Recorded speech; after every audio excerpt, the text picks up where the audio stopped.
કે રૂકમણી સાથે દ્વારકાધીશને લગ્ન કર્યા પછી દ્વારકાધીશ એમના ગુરુને જમવાનું આમંત્રણ આપે છે. એમના ગુરુ હતા ગુરુ દ્વારસા મુનિ હતા. તેમને આમંત્રણ આપવા માટે દ્વારકાથી 50 કિલોમીટર દૂર પીડારા કરીને જગ્યા છે ત્યાં જાય છે. તે દ્વારકાધીશ અને એમના સાથે રૂકમણી બંને સાથે જાય છે. ત્યાં પહોંચ્યા પછી દ્વારસા મુનિ આમંત્રણ સ્વીકાર કરે છે, પણ બે આમ શરતો મૂક્યા છે કે ભગવાન શ્રી કૃષ્ણ જે રથમાં એ રથમાં હું બેસીશ અને એ રથ ઘોડા નહીં પરંતુ શ્રી કૃષ્ણ ખુદ ચલાવશે એમ. તો દ્વારકાધીશ શરત મંજૂર કરી દે છે અને ઘોડાને છોડી દે છે અને રૂકમણી એમની સાથે જોડાય છે. બંને રથ ચલાવે છે અને દ્વારસા મુનિ પાછળ બેસે છે. તો ત્યાંથી દ્વારકા જવા રવાના થાય છે. તો રસ્તામાં રૂકમણીજીને ગળું સુકાય છે અને બહુ વધારે તરસ લાગે છે. તો દ્વારકાધીશ પોતાના પગનો અંગૂઠો ધરતી પર મારી ગંગાજી પ્રગટ કરે અને રૂકમણીને જળ પીવડાવે છે.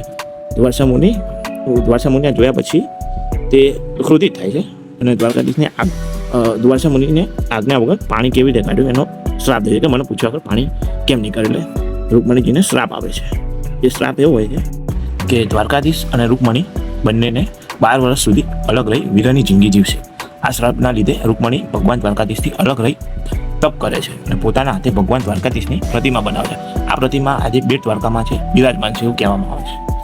અને બીજો એવો શ્રાપ છે કે જે ભૂમિ દ્વારકામાં જમીનમાં પાણી કાઢો તો પાણીમાં મીઠું પાણી નહીં જોવા મળે, મતલબ ખારું પાણી આવશે એટલે મીઠું પાણી ક્યારેય નહીં આવે. એવો શ્રાપ હજી સુધી છે એવું માનવામાં આવે. હજી પણ ત્યાં ખારું પાણી આવે છે. એટલા માટે રૂકમણી મંદિરમાં જળ ચડાવવાનું દાન મહત્વનું છે.